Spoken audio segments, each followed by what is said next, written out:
আসসালামু আলাইকুম। CEO special আরেকটি ইম্পর্ট্যান্ট এবং স্পেশাল ক্লাসে তোমাদের প্রত্যেককে স্বাগতম। আজকে আমি খুবই কনফিউজিং বাট পরীক্ষায় খুব করে আসে এমন দুটো ইম্পর্ট্যান্ট পয়েন্ট তোমাদেরকে ভালোভাবে দেখাবো উইথ সাম প্রিভিয়াস কোয়েশ্চেন্স। পয়েন্টটা হলো, আমরা স্টুডেন্টরা একটা রুল খুব করে পড়ে থাকি, সেটা হলো ওয়েন এর এক পাশে পাস্ট কন্টিনিউয়াস, অন্য পাশে পাস্ট ইনডিফিনিট। এটা একবারে খুব ইম্পর্টেন্ট প্রশ্ন। চট্টগ্রামের ABCD প্রত্যেক ইউনিটে এই প্রশ্নটা খুব করে এসছে, একাধিকবার করেও এসছে। এখন এটা কিন্তু অ্যাবসলিউট না, সবসময় ওয়াইনের এক পাশে পাস্ট কন্টিনিউয়াস আর এক পাশে পাস্ট ইনডিফিনিট টেন্স হবে, বিষয়টা এমন না। এখানে এই পয়েন্টটাই খেয়াল রাখো যে ওয়াইনের এক পাশে, আমি যদি তোমাদেরকে এভাবে দেখাই একটু, ওয়াইনের এক পাশে, ওয়াইনটা বাক্যে কনজাংশন নিশ্চয়ই, ওয়াইনের এক পাশে যখন তুমি পাস্ট ইনডিফিনিট টেন্স দেখবা তখনই এই পাশে পাস্ট কন্টিনিউয়াস লিখবা। এবং এই সেন্টেন্সটা নীলা দিয়ে ঢাকা ইউনিভার্সিটিতে আসছে, এবং এই মুডের সেন্টেন্সটা ভাই অসংখ্যবার আসছে। স্বয়ং আমি নিজে জানি ঢাকা ইউনিভার্সিটিতে এই নীলার জায়গায় আরেকজন ছেলের নাম দিয়ে নীলার জায়গায় তাহের আসছে, ঢাকা ইউনিভার্সিটি আসছে। মেডিকেলে আসা প্রশ্ন, বিসিএস পরীক্ষা আসা প্রশ্ন, চট্টগ্রামে একাধিকবার আসছে। ওয়েনের এক পাশে পাস্ট কন্টিনিউয়াস হলে অন্য পাশে পাস্ট ইনডিফিনিট টেন্স লিখবা, বা অন্য কথা বলতে পারি, ওয়েনের এক পাশে পাস্ট ইনডিফিনিট টেন্স হলে অন্য পাশে পাস্ট কন্টিনিউয়াস লিখবা। ওকে, তাহলে আমরা এটা ঠিক যে ওয়েনের এক পাশে পাস্ট ইনডিফিনিট হলে অন্য পাশে পাস্ট কন্টিনিউয়াস, তবে পাস্ট ইনডিফিনিট টেন্স হলে পাস্ট কন্টিনিউয়াস। এবার আরেকটা কি হতে পারে, আসো, ওয়েনের এক পাশে ফিউচার ইনডিফিনিট টেন্স হলে অন্য পাশে প্রেজেন্ট ইনডিফিনিট টেন্স।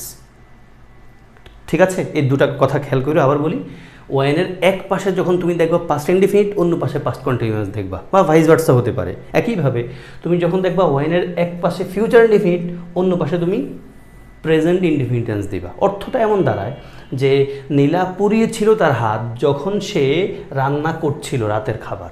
তো দেখো, নীলা পুড়িয়েছিল তার হাত যখন সে রান্না করছিল, রান্না করার কাজটা চলমান ছিল, পাস্ট কন্টিনিউয়াস, হঠাৎ করে হাত পড়ে গেছে, এটা পাস্ট ইনডিফিনিট টেন্স। আর এখানে বলছে আই উইল কল ইউ, আমি তোমাকে কল দিব যখন আমি বাড়িতে পৌঁছাবো। দেখো, কল দিব, বাড়িতে পৌঁছাবো, ডাবল ফিউচার বাংলায় বলছি, কিন্তু ইংলিশে ডাবল ফিউচার লেখা যাচ্ছে না। আমরা জানি ওয়াইনের এক পাশে যখন ফিউচার ইনডিফিনিট টেন্স হয়, অন্য পাশে আমরা প্রেজেন্ট ইনডিফিনিট টেন্স লিখতে হয়, যদিও বাংলা অর্থ কিন্তু ফিউচার ইনডিফিনিট। খুব খেয়াল রাখো, ইনশাআল্লাহ পরীক্ষা কাজে দিয়ে দিতে পারে। আরেকটা ইম্পর্টেন্ট পয়েন্ট, সেটা হলো বিফোর। দেখো, আমরা খুব প্রমিনেন্টলি এটাই জানি, আমি প্রথমটা লিখেছি খুব প্রমিনেন্ট, যেটা আমরা খুব বেশি জানি। এই সেকেন্ড জোড়াতেও আমি প্রথমটাই শুরুতে লিখেছি, যেটা খুব প্রমিনেন্টলি আমরা জানি, পরীক্ষা অনেক প্রশ্ন আসে, ইনক্লুডিং বিসিএস পরীক্ষা। আমরা জানি বিফোর একটা কনজাংশন যদি হয়, খেয়াল রাখতে হবে, বিফোর হলেই কিন্তু পাস্ট পারফেক্ট, বিষয়টা আন্দাজে মাইরো না। বিফোর যদি বাক্যে কনজাংশন হয়, বিফোরের পূর্বে হয় পাস্ট পারফেক্ট, পরে হয় পাস্ট ইনডিফিনিট টেন্স। এটাই আমরা একবারে প্রমিনেন্টলি জানি, মোস্ট অফ দ্য কেসেস এটাই ঘটে, কিন্তু ব্যতিক্রমটা যে হতে পারে সেটা খেয়াল রাখো। তাহলে আমরা খেয়াল করব বিফোর বাক্যে কনজাংশন, তাহলে বিফোরের আগে হবে পাস্ট পারফেক্ট, পরে হবে পাস্ট ইনডিফিনিট। এখন হবেই বিষয়টা এমন না, যদি আমি এক পাশে দেখি, আগে যদি দেখি পাস্ট পারফেক্ট, পরে পাস্ট ইনডিফিনিট টেন্স লিখবো, অথবা যদি পরে দেখি পাস্ট ইনডিফিনিট, আগে লিখবো পাস্ট পারফেক্ট। এবার বিফোরের দিয়ে আরেকটা কথাও কিন্তু আছে। দেখো, বিফোর বাক্যে কনজাংশন, বিফোরের আগে যখন আমরা দেখব ফিউচার ইনডিফিনিট টেন্স, পরে কিন্তু আমরা প্রেজেন্ট ইনডিফিনিট টেন্স লিখব। এই দুটা বেসিক কথাই মূলত আজকের ক্লাসের কোর কথা। আমি প্রশ্ন দেখাবো, আমি আবার একটু বলছি তোমাদের, ওয়াইনের এক পাশে পাস্ট ইনডিফিনিট টেন্স দেখবা, অন্য পাশে পাস্ট কন্টিনিউয়াস লিখবা। ওয়াইনের এক পাশে ফিউচার ইনডিফিনিট টেন্স দেখবা, অন্য পাশে প্রেজেন্ট ইনডিফিনিট টেন্স লিখবা। বিফোর বাক্যে কনজাংশন, দুটো সেন্টেন্সের মাঝে বসা আছে, বিফোরের আগে পাস্ট পারফেক্ট দেখলে পরে পাস্ট ইনডিফিনিট, বা পরে পাস্ট ইনডিফিনিট টেন্স দেখলে আগে পাস্ট পারফেক্ট। বিফোর এর আগে ফিউচার ইনডিফিনিট টেন্স দেখলে পরে প্রেজেন্ট ইনডিফিনিট টেন্স লিখবে। এবার আমি কোশ্চেনটা দেখাই। দেখো, আমরা এই প্রশ্নগুলো তোমাদেরকে আমি দেখিয়ে ফেলেছি আগেও। He will explain it to you, সে তোমার কাছে এটা ব্যাখ্যা করবে যখন। দেখো, সে ব্যাখ্যা করবে এমনটা বোঝাচ্ছে, তার মানে ওয়েনের এক পাশে আমরা কি পেলাম, ফিউচার ইনডিফিনিট টেন্স, অন্য পাশে কি হবে, প্রেজেন্ট ইনডিফিনিট টেন্স। দেখো, he will explain it to you when he comes back, অর্থ কিন্তু ফিউচারেই, সে এটা তোমার কাছে ব্যাখ্যা করবে যখন সে ফিরে আসবে।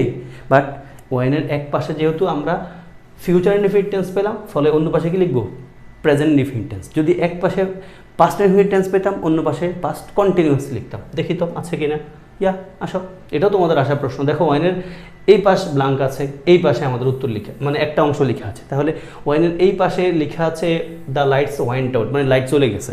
কারণ এই ওয়াইনের এক পাশে পাস্ট ইনডিফিনিট দেখছি, অন্য পাশে আমরা পাস্ট কী লিখবো, কন্টিনিউয়াস লিখবো। Yeah we were doing a test, আমরা একটা পরীক্ষা দিচ্ছিলাম যখন লাইট চলে গেছে, মানে আমরা পরীক্ষা দেওয়ার কাজটা চলমান ছিল, হঠাৎ করে লাইটটা চলে গেছে। আশা করছি তোমরা এখান থেকে প্রশ্ন কোনো মোডে আসলে মিস করবা না, ভুল দিবা না কেউ। We shall finish the work before, দেখো বিফোর বাক্যে কনজাংশন কিনা সেটার দিকে খুব খেয়াল করো। বিফোরের আগে সেন্টেন্স আছে, পরে দেখি সাবজেক্ট দিয়ে আরেকটা ভার্ব আছে, তার মানে কনজাংশন। তাহলে আমরা জানি বিফোরের দুটো পয়েন্ট, বিফোরের আগে পাস্ট পারফেক্ট হলে পরে পাস্ট ইনডিফিনিট, বিফোরের আগে ফিউচার ইনডিফিনিট হলে পরে প্রেজেন্ট ইনডিফিনিট। তাহলে we shall finish the work before he comes.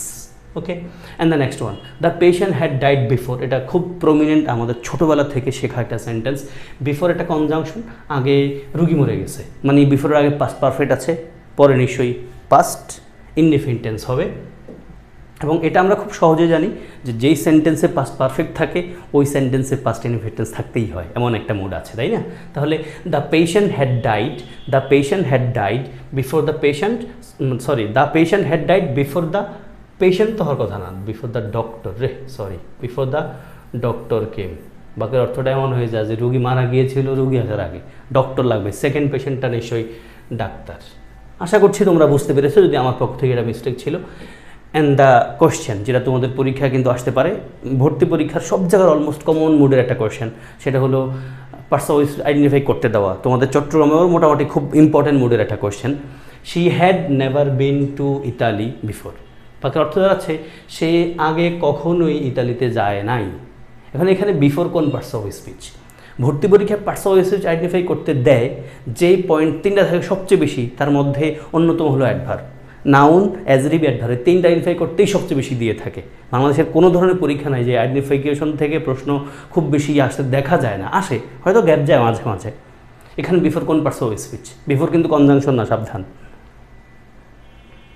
এখানে উত্তরটা লিখতে হবে অ্যাডভার্ব।